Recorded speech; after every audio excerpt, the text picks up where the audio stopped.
Allez, bienvenue à Minsk en Biélorussie pour la suite et la fin de ces mondiaux juniors de patinage artistique. Le programme libre pour les dames avec sur la glace la Russe Polina Shelepin.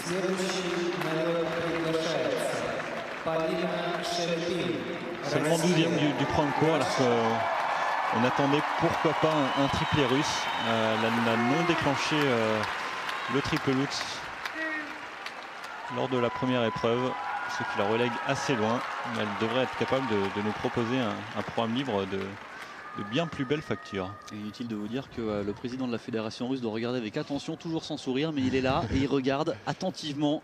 D'autant plus que pour la sélection des championnats du monde à Nice, elle est en balance avec Makarova qui n'a pas fait un excellent début de saison. Donc Shelepin, sous réserve d'un très bon championnat du monde junior, pourrait prendre la place de Makarova. Allez, Polina Shelepin, la Russe, la première sur la glace.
Et Polina Shelepin, la Russe, contente.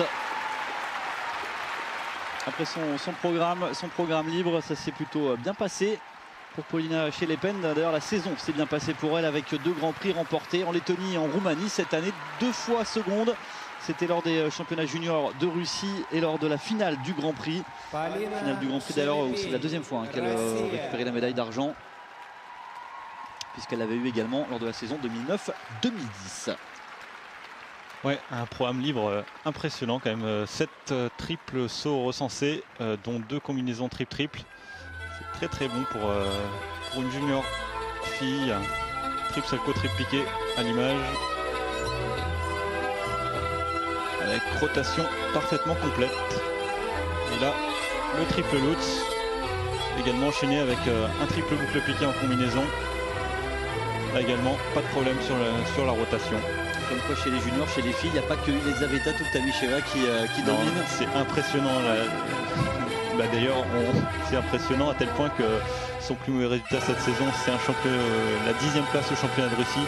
C'est dire la densité des demoiselles en Russie à l'heure actuelle. On a Lipnitskaya qu'on verra un peu plus tard dans la compétition. Korobinikova qui nous a fait forte impression au championnat d'Europe. Leonova, Makarova, Tuktamicheva, etc. Et des plus jeunes encore, Radionova et Medvedeva notamment, qu'on a pu voir au championnat de Russie, qui ont 12 ou 13 ans et qui ne peuvent pas être au championnat du monde junior, trop jeunes pour participer à cette compétition, mais qui sont finalement encore plus fortes que cette Paulina Schelepén.